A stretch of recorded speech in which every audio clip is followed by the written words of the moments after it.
പ്രമേഹം എന്ന് പറയുന്ന രോഗം ഇന്ന് ഒരു സർവ്വവ്യാപി പോലെയാണ്. ഒരു വീട്ടിലെങ്കിലും ഒരാളെങ്കിലും ഇന്ന് പ്രമേഹ രോഗിയാണ്. അത്രയും അധികം പ്രമേഹ രോഗികൾ നമ്മുടെ നാട്ടിലുണ്ട്. നമ്മളിത് ആദ്യ സമയത്തൊന്നും തിരിച്ചറിയാതെ പോകുന്നതുകൊണ്ടാണ് ഈ രോഗികളുടെ എണ്ണം ഇങ്ങനെ കൂടിക്കൊണ്ടേയിരിക്കുന്നത്. അപ്പോൾ നമുക്ക് ഈ പ്രമേഹം തുടക്കത്തിൽ തന്നെ എന്തൊക്കെ ലക്ഷണങ്ങളാണ് ശരീരത്തിൽ കാണിക്കുന്നത്, നമുക്ക് എങ്ങനെ തിരിച്ചറിയാം എന്നൊക്കെ ഈ വീഡിയോയിലൂടെ നോക്കാം. ഞാൻ ഡോക്ടർ പ്രിയ, ക്യുവണ്ടി ഹെൽത്ത് കെയറിലെ ഹോമിയോപ്പതിക് ഫിസിഷ്യനാണ്. അപ്പോൾ എന്താണ് പ്രമേഹം എന്ന് നോക്കാം. പ്രമേഹം എന്ന് പറഞ്ഞു കഴിഞ്ഞാൽ നമ്മുടെ രക്തത്തിൽ ഗ്ലൂക്കോസിൻ്റെ അളവ് കൂടുതലായി നിൽക്കുന്ന അവസ്ഥയാണ് നമ്മൾ പ്രമേഹം എന്ന് പറയുന്നത്. അപ്പം നമ്മൾ കഴിക്കുന്ന ഊർജ്ജം അല്ലെങ്കിൽ നമ്മൾ കഴിക്കുന്ന ഭക്ഷണത്തിൽ നിന്ന് ഊർജ്ജം അത് ഗ്ലൂക്കോസിൻ്റെ ഫോമിലാണ് നമ്മുടെ ശരീരത്തിലൂടെ സഞ്ചരിക്കുന്നത്. അപ്പോൾ ഈ ഒരു ഗ്ലൂക്കോസിൻ്റെ ലെവൽ നമ്മുടെ രക്തത്തിൽ കൂടുമ്പോൾ അത് പ്രമേഹമാവുന്നു. നമ്മൾ നോക്കുകയാണെങ്കിൽ പ്രമേഹ രോഗികളുടെ എണ്ണം ദിവസം ചെല്ലുന്തോറും കൂടിക്കൊണ്ടേയിരിക്കുക. നമ്മൾ തുടക്കത്തിലൊന്നും തിരിച്ചറിയാതെ തന്നെ പോവുകയും നമുക്ക് പല പല കോംപ്ലിക്കേഷനിലോട് എത്തുമ്പോഴായിരിക്കും നമ്മൾ തിരിച്ചറിയുന്നത്. ചിലപ്പോൾ നമുക്ക് എങ്ങനെയെങ്കിലും ഒരു കാലിലോ അല്ലെങ്കിൽ നമ്മുടെ വിരലുകൾക്കൊക്കെ ഇങ്ങനെ മുറിവ് വന്നിട്ടുണ്ടെങ്കിൽ അത് ഉണങ്ങാതിരിക്കുക, അല്ലെങ്കിൽ പഴുക്കാൻ തുടങ്ങുന്ന സമയത്ത്, അല്ലെങ്കിൽ ചിലപ്പോൾ കാലിന് ചെറിയ തരിപ്പ് വരിക, കണ്ണിന് ചെറിയ മൂടലോ മങ്ങലൊക്കെ വരുന്ന സമയത്ത് നമ്മൾ ഡോക്ടറെ അടുത്ത് പോകുന്നു. ആദ്യം ഒരു ഡോസ് മരുന്നിലൊന്നും വലിയ മാറ്റം കാണിക്കാതെ വരുമ്പോൾ ഡോക്ടർമാരോ അല്ലെങ്കിൽ നമ്മൾ തന്നെ ഒരു സംശയം പറയാറുണ്ട്, എന്താ പ്രമേഹം ഉണ്ടോ എന്നൊരു ഡൗട്ട് ഉണ്ട്, അപ്പോൾ നമ്മളൊന്ന് ബ്ലഡ് ടെസ്റ്റ് ചെയ്യുക, അല്ലെങ്കിൽ HbA1cയോ FBS ഒക്കെ ഒന്ന് നോക്കിയിട്ട് വരാൻ പറയാറുണ്ട്. അപ്പോഴാണ് പലപ്പോഴും പല ആൾക്കാരും ഈ ഒരു പ്രമേഹ രോഗമുണ്ടെന്ന് തന്നെ തിരിച്ചറിയുന്നത്. ഈ പ്രമേഹം എങ്ങനെയാണ് ഉണ്ടാകുന്നതെന്ന് നമുക്ക് നോക്കാം. നമ്മൾ കഴിക്കുന്ന ഭക്ഷണം നമുക്ക് ഗ്ലൂക്കോസ് എന്ന ഫോമിൽ നമ്മുടെ ശരീരത്തിൽ എത്തുന്നു. ഈ ഗ്ലൂക്കോസിനെ നമ്മുടെ ശരീരത്തിൽ ഉണ്ടാക്കുന്ന ഒരു ഹോർമോണാണ്, നമ്മുടെ പാൻക്രിയാസിൽ നിന്ന് ഉണ്ടാക്കുന്ന ഒരു ഹോർമോണാണ് ഇൻസുലിൻ എന്ന് പറയുന്നത്. ഈ ഇൻസുലിൻ രക്തത്തിലെത്തിയ ഗ്ലൂക്കോസിനെ വലിച്ച് നമ്മുടെ ശരീരത്തിലെ ഓരോ കോശങ്ങളിലോട്ട് എത്തിക്കും. കോശങ്ങളുടെ അവിടെ ചെന്ന് ആ ഒരു വാതിൽ തുറന്നുള്ളിലേക്ക് കിടക്കാൻ വേണ്ടി അവരെ സഹായിക്കുന്നവരാണ് ഇൻസുലിൻ റിസപ്റ്റേഴ്സ് എന്ന് പറയും. ഈ ഇൻസുലിൻ റിസപ്റ്റേഴ്സ് വന്നിട്ട് അകത്തേക്ക് കൊണ്ടുപോകും ഈ ഇൻസുലിനെയും ഗ്ലൂക്കോസിനെയും ചേർന്ന്. ഇങ്ങനെ അകത്തേക്ക് എത്തുന്നു, അവിടുന്ന് നമുക്ക് ഊർജ്ജം ആവശ്യത്തിന് ഉണ്ടാക്കുന്നു, നമ്മുടെ ദൈനംദിന പ്രവർത്തനങ്ങളൊക്കെ നടക്കുന്നു. ഇനി നമ്മുടെ ശരീരത്തിൽ എന്തെങ്കിലുമൊക്കെ ഒരു താളപ്പിഴവുകൾ വരിക അല്ലെങ്കിൽ ഒരു പ്രമേഹ രോഗ സാധ്യതയൊക്കെ ആകുന്ന സമയത്ത് നമുക്ക് ഉണ്ടാകുന്ന ആ ഒരു ഇൻസുലിൻ എന്ന് പറയുന്നത് അത്ര ഒരു കാര്യക്ഷമമായിട്ടുള്ള ഒന്നായിരിക്കത്തില്ല. അല്ലെങ്കിൽ ഇൻസുലിൻ ഒരു ഹൈപ്പർ സെൻസിറ്റീവായിട്ട് മാറും, ഒരു ഇൻസുലിൻ റെസിസ്റ്റൻസ് കാണിക്കാൻ തുടങ്ങും. അപ്പോൾ ഇൻസുലിൻ റെസിസ്റ്റൻസ് ആയി കഴിഞ്ഞിട്ടുണ്ടെങ്കിൽ നമുക്ക് ഈ ഒരു പറയുന്ന ഇൻസുലിൻ അകത്തേക്ക് ഉണ്ടാകാനുള്ള റിസപ്റ്റേഴ്സിൻ്റെ ഒരു കഴിവ് കുറയുകയും നമ്മൾ എത്ര റിസപ്റ്റേഴ്സും ആ ഒരു കറക്റ്റായിട്ട് ഗ്ലൂക്കോസിൻ്റെ അകത്തേക്ക് വലിച്ചുകൊണ്ട് പോകാൻ പറ്റാതെ വരികയും ചെയ്യും. അതിൻ്റെ ഭാഗമായിട്ട് നമ്മുടെ രക്തത്തിൽ നമുക്ക് ഈ ഗ്ലൂക്കോസിൻ്റെ ലെവൽ കൂടുതലായിട്ട് വരാൻ ചാൻസ് ഉണ്ട്. അപ്പോൾ ഈ ഇൻസുലിൻ റെസിസ്റ്റൻസ് എന്ന് പറയുന്ന ഒരു കണ്ടീഷനാണ് തുടക്കത്തിൽ പ്രമേഹത്തിൻ്റെ ആ ഒരു രോഗത്തേക്ക് എത്തുന്നതിന് മുൻപ് ആ ഒരു പ്രീ ഡയബറ്റിക് ആയിട്ടുള്ള ഒരു സ്റ്റേജിൽ കാണുന്ന ഒരു കണ്ടീഷനെയാണ് നമ്മൾ ഇൻസുലിൻ റെസിസ്റ്റൻസ് എന്ന് പറയാം. ഈ ഇൻസുലിൻ റെസിസ്റ്റൻസ് എന്ന് പറയുന്ന ഒരു കണ്ടീഷൻ ആകുമ്പോൾ തന്നെ നമ്മുടെ ശരീരത്തിൽ ചെറിയ ചെറിയ ലക്ഷണങ്ങൾ കാണിക്കാറുണ്ട്. അതിൽ ഒന്നാമത്തെ ലക്ഷണം എന്ന് പറഞ്ഞെങ്കിൽ അമിതമായ വിശപ്പ്. നമ്മൾ നോർമലായിട്ട് ഭക്ഷണം കഴിച്ചുകൊണ്ടിരിക്കുന്ന ഒരാളാണ്, നമുക്ക് അത്യാവശ്യം വണ്ണമൊക്കെ ഉണ്ട്, പക്ഷേ പിന്നീട് അയാൾക്ക് വിശപ്പ് അങ്ങ് കൂടാൻ തുടങ്ങുകയാണ്. ഇപ്പം നമ്മുടെ വീട്ടിലോ അല്ലെങ്കിൽ നമ്മുടെ ചുറ്റുപാടും ആരെങ്കിലും ഉണ്ട്, ഭയങ്കരമായിട്ട് എനിക്കങ്ങ് വിശപ്പാണ് എന്ന് പറയുന്ന ആൾ, പക്ഷേ ഭക്ഷണം കഴിക്കുന്നുണ്ടെങ്കിലും ഭയങ്കരമായി എനിക്ക് ക്ഷീണമുണ്ട് എന്നൊക്കെ പറയാൻ തുടങ്ങുന്നുണ്ടെങ്കിൽ നമ്മൾ പറയാം അവരോട്, ഒന്ന് ജസ്റ്റ് പ്രമേഹം ഉണ്ടോ, അല്ലെങ്കിൽ നിങ്ങൾക്ക് പാരമ്പര്യമായിട്ട് പ്രമേഹമുള്ള ആൾക്കാരാണെങ്കിൽ ഒന്ന് ജസ്റ്റ് ബ്ലഡ് ടെസ്റ്റ് ചെയ്ത് നോക്കൂ, അല്ലെങ്കിൽ പ്രമേഹ രോഗ സാധ്യത നിങ്ങൾക്കുണ്ട് എന്ന് പറയാം. അപ്പം ഇങ്ങനെയൊരു ലക്ഷണമാണ് ആദ്യം നമുക്ക് കാണാൻ പറ്റുക. ഇനി ഇതിനോടൊപ്പം തന്നെ നമുക്ക് ഈ വിരലുകളുടെ മടക്കുകളിൽ, കഴുത്തിൻ്റെ പുറകു ഭാഗത്ത് ഈ മടക്കുകളിലാണ് കൂടുതലായിട്ടും ഒരു കറുത്ത നിറമാകുക. നമ്മൾ അക്കാന്തോസിസ് നൈഗ്രിക്കൻസ് എന്നാണ് പറയുക.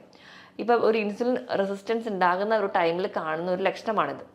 ഇതേ ലക്ഷണം നമുക്ക് PCODയുടെ കേസിലും കാണാൻ പറ്റും. കാരണം അവിടെയും നമ്മുടെ ശരീരത്തിൽ ഇൻസുലിൻ റെസിസ്റ്റൻസ് ആണ് ഉണ്ടാവുക. PCOD ഉള്ള പെൺകുട്ടികൾക്ക് നോക്കിക്കഴിഞ്ഞാൽ അവരുടെ കഴുത്തിൻ്റെ ബാക്കിൽ ഒരു കറുത്ത നിറം, അതേപോലെ വിരലുകളുടെ മടക്കുകളിൽ ഒരു ബ്ലാക്ക് ഡിസ്കളറേഷൻ ഉണ്ടെങ്കിൽ അവിടെയും ഇൻസുലിൻ റെസിസ്റ്റൻസ് ഉണ്ടെന്നാണ് അർത്ഥം. അപ്പം അതും ഒരു ലക്ഷണമാണ്. ഇനി നമ്മൾ രക്തത്തിൽ നമ്മുടെ ഗ്ലൂക്കോസിൻ്റെ ലെവൽ അങ്ങ് കൂടി, അതായത് ഡയബറ്റീസിൻ്റെ തുടക്കത്തിലേക്ക് എത്തി, അല്ലെങ്കിൽ ഡയബറ്റിക്കായി, നിങ്ങളൊരു പ്രമേഹ രോഗിയായി, ഇങ്ങനെ ഗ്ലൂക്കോസ് ലെവൽ നമ്മുടെ രക്തത്തിൽ കൂടിക്കഴിഞ്ഞാൽ നമുക്ക് വിശപ്പ് കൂടുന്നതിനോടൊപ്പം തന്നെ ദാഹവും കൂടും. ദാഹം കൂടുമ്പോൾ നമ്മൾ നല്ല രീതിയിൽ വെള്ളം കുടിക്കും. ഇനിയിപ്പോൾ വെള്ളം കുടിക്കുന്നതിനേക്കാളും അധികമായിട്ട് മൂത്രം പോകാൻ തുടങ്ങും. അങ്ങനെ ഇടയ്ക്കിടയ്ക്ക് മൂത്രം ഒഴിക്കണം എന്നുള്ളൊരു തോന്നൽ. അപ്പോൾ നമ്മൾ ഈ ഒരു 3 ടേമാണ് നമ്മൾ ഏറ്റവും അധികമായിട്ട് പറയാം: പോളിഡിപ്സിയ, പോളിഫാജിയ, പോളിയൂറിയ. പോളിഡിപ്സിയ എന്ന് പറയുമ്പോൾ നല്ലപോലെ വെള്ളം കുടിക്കുക, പോളിഫാജിയ എന്ന് പറയുമ്പോൾ നല്ലപോലെ വിശപ്പ്, പോളിയൂറിയ എന്ന് പറഞ്ഞാൽ അധികമായിട്ട് മൂത്രം ഒഴിക്കാൻ പോവുക. 1 മണിക്കൂറിൽ തന്നെ 2 തവണ കൂടുതൽ മൂത്രം ഒഴിക്കാൻ പോകുന്നുണ്ടെങ്കിൽ നിങ്ങൾക്ക് ഒരു പ്രമേഹ രോഗ സാധ്യതയൊക്കെ ഉണ്ട്.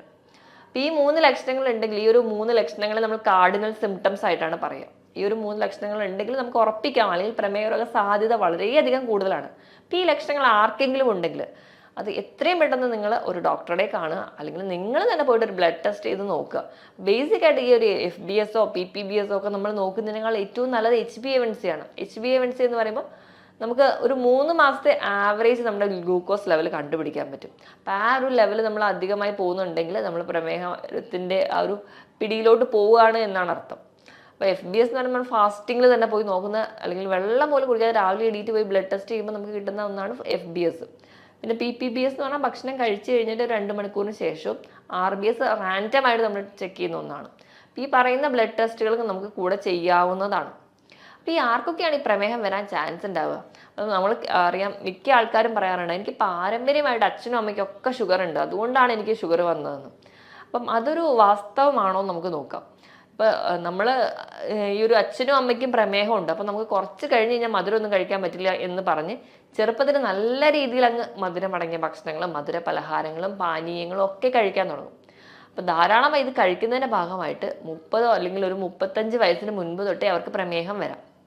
അപ്പോൾ പാരമ്പര്യത്തിനേക്കാളും ഏറ്റവും ഇമ്പോർട്ടൻറ്റ് നമ്മുടെ ജീവിതശൈലിയാണ്. പാരമ്പര്യത്തോടൊപ്പം തന്നെ ഇങ്ങനെ തെറ്റായ ഒരു ജീവിതശൈലി കൂടി ഉണ്ടെങ്കിൽ വളരെ നേരത്തെ നമ്മൾ പ്രമേഹ രോഗിയാവും.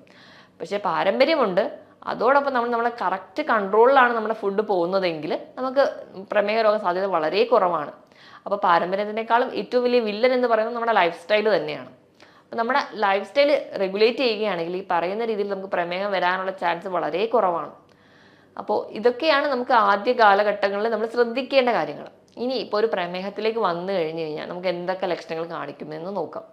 അപ്പോൾ ഏറ്റവും ആദ്യം ഞാൻ പറഞ്ഞതുപോലെ മുറിവ് ഉണങ്ങാനായിരിക്കും പാട്. നമ്മുടെ സ്കിന്നിലൊക്കെ ചിലപ്പോൾ വെറുതെ ഒരു ചൊറിച്ചിലോ അല്ലെങ്കിൽ ഒരു റാഷോ വന്നിട്ടുണ്ടെങ്കിൽ നല്ല രീതിയിൽ നമ്മളങ്ങ് ചൊറിഞ്ഞ് ചെറിയൊരു വൂണ്ട് ഉണ്ടായാൽ മതി, അത് ഉണങ്ങില്ല. അതിപ്പോഴും ഇങ്ങനെ പഴുത്തോണ്ടേയിരിക്കും. നമ്മൾ ഡോക്ടറെ അടുത്ത് പോയി എത്ര മെഡിസിൻ വെച്ചാലും എത്ര ഡ്രസ്സ് ചെയ്താൽ പോലും അത് ഉണങ്ങാതിരിക്കും. അപ്പോൾ അത് ഒരു പ്രമേഹത്തിന് ഏറ്റവും വലിയ പ്രശ്നമാണ്. നമ്മളിപ്പോൾ പറമ്പിലൊക്കെ ഇറങ്ങുന്ന സമയത്ത് കാലൊരു മുള്ളു കൊണ്ടാൽ മതി, ആ ഒരു പോയിന്റിൽ നിന്ന് അത് ഇൻഫെക്റ്റഡ് ആയിട്ട് അൾസറായിട്ട് മാറാനുള്ള ചാൻസ് വളരെ കൂടുതലാണ്. അപ്പം നമുക്കറിയാം ഈ ഡയബറ്റിസ് ഫുഡ് പോലെയുള്ള കണ്ടീഷൻസ്, കാരണം ഒരു പ്രമേഹ രോഗിക്ക് ഇങ്ങനെ ഒരു കണ്ടീഷൻ വന്നു കഴിഞ്ഞാൽ മുറിച്ച് കളയാൻ മാത്രമേ വഴിയുള്ളൂ. അപ്പോൾ അങ്ങനത്തെ ചില പ്രശ്നങ്ങൾ ഉണ്ട്. ഇനി അടുത്തൊരു കംപ്ലൈൻ്റ് ആയിട്ട് ആൾക്കാർ പലരും പറയുന്നതാണ് കണ്ണിന് കാഴ്ച കുറയുക, ഒരു മൂടലുണ്ട് അല്ലെങ്കിൽ ഒരു മങ്ങലുണ്ട്, ദൂരക്കാഴ്ച കുറയുന്നു എന്നുള്ളത്. ഇത് നമുക്ക് നമ്മുടെ കണ്ണിനെ ബാധിക്കുമ്പോൾ ഉണ്ടാകുന്ന ചേഞ്ചസ് ആണ്. ഡയബറ്റിക് റെറ്റിനോപ്പതി ആയിട്ട് വരാം. അപ്പോൾ നമുക്ക് ഇത് പോലെയുള്ള ബുദ്ധിമുട്ടുകൾ, വണ്ടി ഓടിക്കാൻ അല്ലെങ്കിൽ കുറച്ച് സന്ധ്യ കഴിഞ്ഞാൽ വണ്ടി ഓടിക്കാനുള്ളൊരു ബുദ്ധിമുട്ട് തുടങ്ങിയ പ്രശ്നങ്ങളായിട്ട് പറയാറുണ്ട്. ഇനി ഇത് കഴിഞ്ഞ് കഴിഞ്ഞാൽ അടുത്തൊരു ലക്ഷണം എന്ന് പറഞ്ഞിട്ടുണ്ടെങ്കിൽ ഭയങ്കരമായിട്ടുള്ളൊരു ക്ഷീണമാണ്. ഭക്ഷണം നല്ലപോലെ കഴിക്കുന്നുണ്ടാവും, പക്ഷെ ബോഡി വെയിറ്റ് അങ്ങ് കൂടുന്നുണ്ടാവില്ല, ആൾ മെലിഞ്ഞിരിക്കുന്നതാണ്. അതോടൊപ്പം തന്നെ ഭയങ്കരമായിട്ടുള്ളൊരു ക്ഷീണം, നല്ലപോലെ ദാഹം, ഇടയ്ക്കിടയ്ക്ക് മൂത്രം ഒഴിക്കാനുള്ള തോന്നൽ. പിന്നെ പറയുന്ന ഒന്നാണ് കാലിന് തെരിപ്പ് പോലെയുള്ള പ്രശ്നം. ഡയബറ്റിക് ന്യൂറോപ്പതിയാണത്. നമ്മുടെ നാഡികളെ ബാധിക്കും. നമ്മുടെ പ്രമേഹം നമ്മുടെ നാഡികളെ ബാധിക്കുന്ന സമയത്താണ് കൂടുതൽ ആൾക്കാരും പറയാറുണ്ട് കാലിൻ്റെ എല്ലാ വിരലുകളും ഭയങ്കരമായിട്ട് തെരിപ്പാണ്. ചില ആൾക്കാർ പറയുമ്പോൾ ഞാൻ വെറുതെ ജോലി ചെയ്യുമ്പോൾ ഒന്നും എനിക്ക് കുഴപ്പമുണ്ടാവില്ല, ഞാൻ വെറുതെ ഇരിക്കുമ്പോൾ ഭയങ്കരമായിട്ട് തെരിപ്പാണ്, കാല് നിലത്ത് വെക്കാൻ പറ്റുന്നില്ല, കാലിൽ ഭയങ്കര പുകച്ചിലാണ്, കൈവെള്ളയിൽ പുകച്ചിലാണ്, ഇങ്ങനത്തെ പ്രശ്നങ്ങളൊക്കെ പറയാറുണ്ട്. നമ്മുടെ നാഡികളെ ബാധിക്കുന്ന ഏതൊരു കണ്ടീഷനുമാണ് നമുക്ക് തരിപ്പും പുകച്ചിലും ഒക്കെ ആയിട്ട് തോന്നുക. അപ്പോൾ അങ്ങനെ ഡയബറ്റിക് നമ്മുടെ ന്യൂറോപ്പതിയായിട്ട് നിൽക്കും. ഇനി ഇപ്പം കിഡ്നീനെ ബാധിക്കാം, അത് നെഫ്രോപ്പതിയാവും. അപ്പം നമ്മുടെ കിഡ്നിയിലൂടെ പല ബ്ലഡ് വെസൽസിലൂടെ ചെല്ലുന്ന രക്തത്തിനെ അരിച്ച് പുറത്തേക്ക് കളയുന്നത്, മൂത്രമായി പുറത്തേക്ക് കളയുന്നത് നമ്മുടെ കിഡ്നിയാണ്. അപ്പോൾ ആ ഒരു അരിപ്പയിലെല്ലാം വിള്ളൽ വരികയും അവിടെ പ്രശ്നങ്ങൾ വരികയും നമുക്ക് വേണ്ട പല മിനറൽസും പ്രോട്ടീൻസും ന്യൂട്രിയൻസും ഒക്കെ പുറത്തേക്ക് പോവുകയും നമുക്ക് വേണ്ടാത്ത പലതും നമ്മുടെ ശരീരത്തിൽ കെട്ടി നിൽക്കുകയും ഒക്കെ ആയി നമുക്ക് കാലിന് നീരായിട്ടോ അല്ലെങ്കിൽ നമ്മുടെ കിഡ്നീനെ ബാധിക്കുന്നതിന് ഭാഗം അങ്ങനെയും പോവാം. ഇനി സ്കിന്നിൽ ഇങ്ങനെ അൾസർ ഉണ്ടാകുന്നതിനോടൊപ്പം തന്നെ നമ്മുടെ സ്കിന്നിൽ തൊലി ഭയങ്കരമായിട്ട് കട്ടി വെക്കുക. ഇപ്പോൾ കാലിൻ്റെ അടിയിലൊക്കെ ആണെങ്കിൽ തൊലി ഭയങ്കരമായിട്ട് കട്ടി വെക്കുക, വിണ്ട് കീറൽ ഉണ്ടാവുക, നല്ല പോലെയുള്ള ആ ഒരു കട്ടിപ്പാളിയായിട്ട് പോവുക, ഇങ്ങനത്തെ പ്രശ്നങ്ങളും കാണിക്കാറുണ്ട്.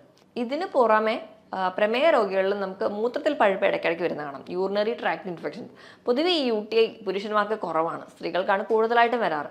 പക്ഷേ ഈ പ്രമേഹ രോഗി ആണെങ്കിൽ അത് ഇടയ്ക്കിടയ്ക്ക് വരാനുള്ള ചാൻസ് വളരെ കൂടുതലാണ്. അതുപോലെ തന്നെയാണ് നമുക്ക് ഓറൽ ത്രഷ് എന്ന് പറയാം, നമ്മുടെ വായിൽ ഇടയ്ക്കിടയ്ക്ക് പൂപ്പൽ ബാധ വരിക, ഒരു വെളുത്ത പാട പോലെ വരിക, നല്ല ചുമന്നിരിക്കുക വായ, ഭക്ഷണം ഒന്നും കഴിക്കാൻ പറ്റില്ല, തീരെ എരിവ് പോലും കഴിക്കാൻ പറ്റാത്ത രീതിയിൽ ഭയങ്കരമായിട്ട് ഭക്ഷണം കഴിക്കുന്നതിലൊക്കെ ബുദ്ധിമുട്ടായി പ്രസൻറ്റ് ചെയ്യുന്ന ഒന്നാണ് ഓറൽ ത്രഷ്. ഇങ്ങനെ ഒരു ബുദ്ധിമുട്ട് കാണാറുണ്ട്. ഇനി സ്ത്രീകളുടെ കേസ് എടുക്കുകയാണെങ്കിൽ വജൈന അല്ലെങ്കിൽ യോനി ഭാഗത്ത് ഭയങ്കര ചൊറിച്ചിൽ വരിക, അവിടെ ഇൻഫെക്ഷൻസ് റിക്കറൻ്റ് ചെയ്ത് വരിക, പിന്നെ അതുപോലെ തന്നെ ലുക്കോറിയ പോലെയുള്ള ഡിസ്ചാർജുകളായിട്ട് പ്രസൻറ്റ് ചെയ്യുക, ഇങ്ങനെയുള്ള പ്രശ്നങ്ങളും ആ ഒരു ഏരിയ ഭയങ്കര ഡ്രൈ ആയി പോവുക, ഈ പറയുന്ന ബുദ്ധിമുട്ടുകൾ സ്ത്രീകളിലും കാണിക്കാറുണ്ട്. ഇനി ഇപ്പം സ്കിന്നിൽ ഇതിന് പുറമേ ആയിട്ട് ബ്ലിസ്റ്റേഴ്സ് ആയിട്ട് പ്രസന്റ് ചെയ്യാറുണ്ട്. ചെറിയ ചെറിയ കുമിളകളായിട്ട് നമ്മുടെ കാലിൻ്റെ എല്ലിൻ്റെ മുകളിലും ഒക്കെ പ്രസന്റ് ചെയ്യാറുണ്ട്. ആ ഒരു ഏരിയയിലുള്ള സ്കിന്ന് ഭയങ്കരമായിട്ട് കറുത്ത് പോവുക, ഈ കൈകളിലെ മടക്കിലെ പോലെ തന്നെ കാൽഭാഗത്തൊക്കെ സ്കിന്ന് ഭയങ്കരമായിട്ട് കറുത്ത നിറത്തിലേക്ക് മാറുക, നല്ല ഫെയർ ആയിട്ടിരുന്ന ഒരാളായിരിക്കും, പെട്ടെന്ന് തന്നെ നമ്മുടെ സ്കിന്നിലെ പിഗ്മെന്റഡ് ആവുക, ഇങ്ങനത്തെയുള്ള ചേഞ്ചസും സ്കിന്നിൽ കാണിക്കാറുണ്ട്. ഇതോടൊപ്പം തന്നെ സ്കിന്നിൽ ചെറിയ ചെറിയ ടാഗായിട്ട് പ്രസന്റ് ചെയ്യാം, കഴുത്തിലും അതുപോലെ തന്നെ കാലിലും കയ്യിലും ഒക്കെ ഭാഗങ്ങളിൽ ചെറിയ ചെറിയ ടാഗായിട്ട് പ്രസന്റ് ചെയ്യുക, കാരണം ഒന്നും കൂടാതെ ചെറിയ റെഡ് റാഷസ് ആയിട്ട് പ്രസന്റ് ചെയ്യുക, ഇങ്ങനത്തെ കുറേ ചേഞ്ചസും ഈ പ്രമേഹ രോഗികളിൽ കാണിക്കുന്ന ലക്ഷണങ്ങളാണ്. അപ്പോൾ ഈ പറഞ്ഞ ലക്ഷണങ്ങളൊക്കെയാണ് കൂടുതലും പ്രമേഹ രോഗികളിൽ കാണാറുള്ളത്. അപ്പം നമ്മൾ ഈ പറഞ്ഞ രീതിയിൽ അല്ലെങ്കിൽ പ്രമേഹം വേണ്ട രീതിയിലൊന്നും നമ്മൾ ശ്രദ്ധിക്കാതെ പോകുമ്പോൾ അത് കോംപ്ലിക്കേഷൻ ഉണ്ടാവുകയും അത് മറ്റ് പല ലക്ഷണങ്ങളോടും കൊണ്ടുപോകാറുണ്ട്.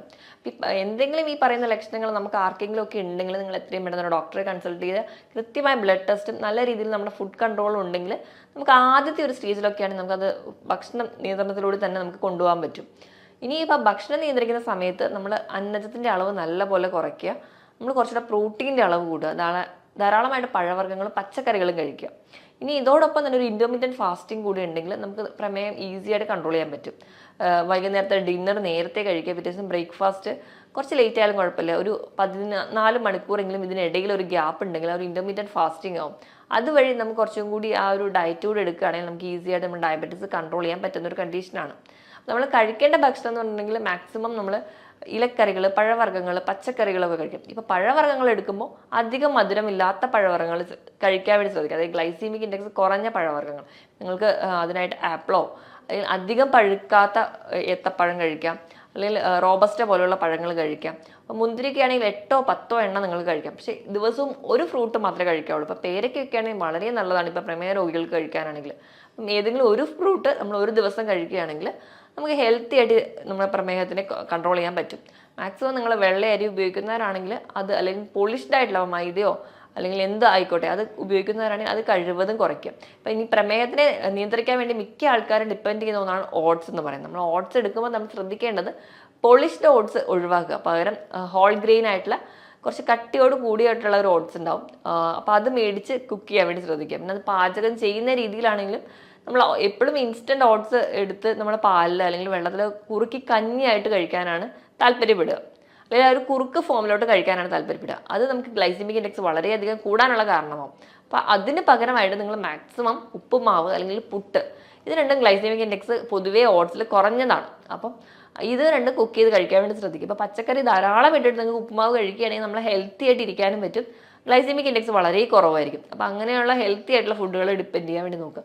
വൈകുന്നേരത്തെ ഒരു ഡിന്നർ എന്ന് പറഞ്ഞാൽ നിങ്ങൾ സാലഡിലൂടെ മാത്രം ഒതുക്കുക, ഭക്ഷണം കംപ്ലീറ്റ്ലി ഒഴിവാക്കുകയല്ല വേണ്ടത്. നമ്മൾ ഭക്ഷണം കഴിക്കണം, ക്വാണ്ടിറ്റി നല്ലപോലെ കുറയ്ക്കുക, തവണകൾ കൂട്ടുക. ഇപ്പം പ്രമേഹ രോഗികൾ എപ്പോഴും ഭക്ഷണം കഴിക്കുമ്പോൾ 4-5 തവണയായിട്ട് കഴിക്കുന്നതിൻ്റെ ക്വാണ്ടിറ്റി അങ്ങ് കുറച്ചാൽ മതി. നമ്മുടെ വിശപ്പിനനുസരിച്ച് മാത്രം വളരെ കുറഞ്ഞ രീതിയിൽ ഭക്ഷണത്തിൻ്റെ അളവ് കുറയ്ക്കുക, ക്വാളിറ്റി നല്ല രീതിയിൽ കൂട്ടാനും ശ്രദ്ധിക്കുക. അതായത് നല്ല രീതിയിൽ പച്ചക്കറികളോ അല്ലെങ്കിൽ ഞാൻ പറഞ്ഞ രീതിയിൽ ഹെൽത്തി ആയിട്ടുള്ള ഭക്ഷണം. അപ്പോൾ നമ്മളത് കൃത്യമായ ഒരു ഡയറ്റീഷ്യനായിട്ടുള്ള ഡയറ്റോട് എടുക്കുകയാണെങ്കിൽ നമുക്ക് ഈസി ആയിട്ട് നമുക്ക് പ്രമേഹത്തിനെ കൺട്രോൾ ചെയ്യാൻ പറ്റും. അതുപോലെ തന്നെ നമുക്ക് എല്ലാ രീതിയിലുള്ള പ്രോട്ടീൻസ് കഴിക്കാവുന്നതാണ്. ഇപ്പോൾ പയറ്, കടല അങ്ങനത്തെയുള്ള പച്ചക്കറി വിഭാഗത്തിൽ പെടുന്ന നമുക്ക് പ്രോട്ടീൻസ് ആയിക്കോട്ടെ, അതുപോലെ തന്നെ മത്സ്യവും മാംസവും ഒക്കെ കഴിക്കാവുന്നതാണ്. അതൊക്കെ കറി വെച്ച് കഴിക്കുന്നത് നമുക്ക് കുറച്ചുകൂടെ ഹെൽത്തി ആയിട്ട് ഇരിക്കാനും അല്ലെങ്കിൽ നമുക്ക് ഉണ്ടാകുന്ന ആ ഒരു ക്ഷീണത്തിനെ ഓവർകം ചെയ്യാനും പറ്റും.